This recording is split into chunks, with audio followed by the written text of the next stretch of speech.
Welcome back. All right. So, news of the day video for all you fine people for your Friday. It is April 1st. So, on Ottawa news, Silgaard will make his first NHL start against the Detroit Red Wings tonight.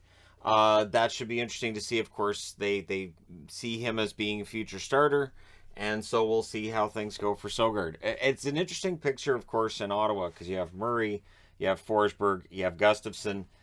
And if Silgaard has a really good game, he throws himself into the conversation. What do you do if you're Pierre Dorian this summer?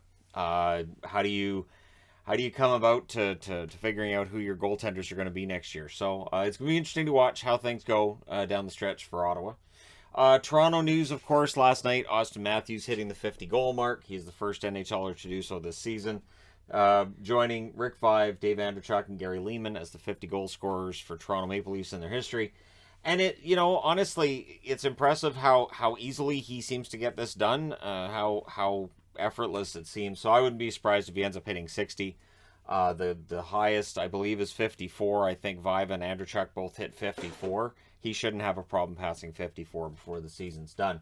And considering the slow start he had to the season, and how I said I still thought he was going to win the Rocket, and people are like, what are you talking about? He's off to a slow start. Doesn't matter. It's Austin Matthews. Good news too for the Toronto Maple Leafs. Jack Campbell will return tomorrow, so he said I'm good to go. I'm ready to play, and that's what they were waiting for. They were relying on his word when he was ready to go. So he's been physically cleared, and so that definitely helps Toronto in net. And who knows? Maybe coming out of the injury, maybe Campbell will be back to where he was at the start of the season. Rough go for him in the calendar year of 2022 thus far, but no reason to think he can't turn it around. Interesting story coming out of Philadelphia. Keith Yandle, who is at the 989 game mark for his consecutive games played. And this is where consecutive games played become kind of a hassle if you're the Philadelphia Flyers. They want to get a look at some of the kids. They want to get an idea for how they want their blue line to look next year. That might involve scratching Yandle here and there. So Yandle's also been under the weather, so his streak sounds like it's in danger. Just beat the sneeze with that pause. So Keith Yandle, under the weather, ironically, and then I sneezed. There you go. April Fools. All right, but Yandle, under the weather, and so we'll see how long that goes. And of course, if he does miss the next game and it ends at 989, make way for Phil Kessel. Phil Kessel then has a real shot at passing him, and we'll see if anybody gets to 1,000 games played consecutively. Kirill Kaprizov last night tied the franchise record for Minnesota, and I mentioned this in the review. I'll mention it here. I'm surprised at the fact that it's 83 points. He should have no problem annihilating that point total every year for a while to come, and he should be their first ever 100-point player. Kaprizov's been absolutely fantastic, just as advertised. And Kaprizov's one of those guys, too, that it is proof that sometimes, waiting on a player can be better than just throwing him in the lineup right away. Kaprizov, when he came in last year, he was ready and right out of the gate. And this year, he's actually better than he was last year. So there's a lot of hope for Minnesota, and we'll see how that translates to the playoffs come playoff time. Bowen Byram has been sent to the AHL for a conditioning stint. He hasn't played in a while. Again, with his history with concussions now, I just hope he's able to play. I hope he's healthy, and that's where I'm at with Bowen Byram. I think the Colorado's doing everything they can here, and trying not to rush him back, since that was the concern from a previous concussion incident where he felt he was rushed back. So hopefully Byram ends up okay. If he could be 100% or at least 90% come playoff time, I think Byram being in the lineup makes them that much more dangerous. Not that they don't have plenty of depth on the blue line. They absolutely do. But adding Byram would be that other wrinkle as well. And again, you're going to have injuries in the playoffs, so having that extra depth is important. Clayton Keller, I mentioned yesterday he was out for the season. He had leg surgery, so broken leg, and recovery time is seen as 4 to 6 months.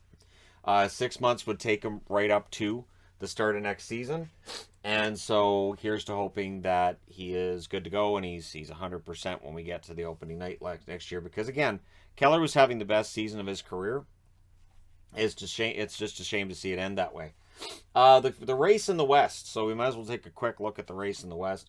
With the win last night, Dallas, with 66 games played, now has 79 points. They occupy the second wildcard spot. Vegas, 69 games played. They have 78 points. They're playing tonight against Seattle, of course. Winnipeg, tough loss for them last night. 69 games played for them now, 76 points. They do not have a tiebreaker on Vegas either. Vegas for regulation wins. That's the tiebreaker on Winnipeg. And of course, Vancouver with the results last night. None of it helps them at all. 73 points for Vancouver in 69 games. They are 6 points back of Dallas.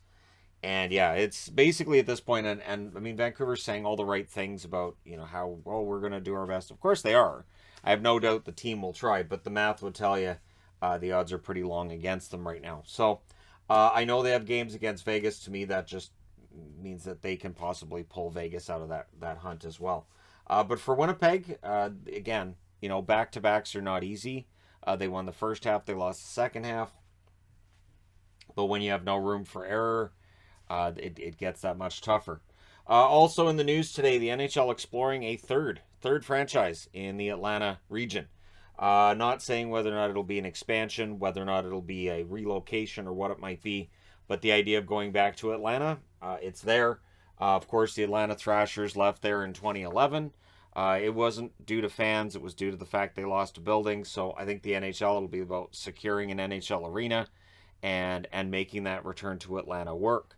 So the exploratory committee is going to be named apparently over the next couple of weeks, and the National Hockey League is looking at just exploring whether or not it's going to work, whether or not it's feasible, and then they'll have the framework in place. Of course, if they did go to a 33rd team, the expectations are we'd end up going to 36 at some point. But the NHL is staying as quiet on it as possible because they just want to keep things as quiet as possible because it's April Fool's Day. So of course they're not going back to Atlanta. This, of course, is a bar down magnet. It is the Atlanta Thrashers, though. Yeah, so there you go. I won't put that in the title of the video because that would be mean. Might be April Fool's Day, but I'm not that mean. All right, let me know your thoughts in the comment section below. As always, don't forget to hit like and subscribe. If you're browsing your way through, you just happened upon this video. Thank you guys so much for watching, for all your support. I will talk to you again soon.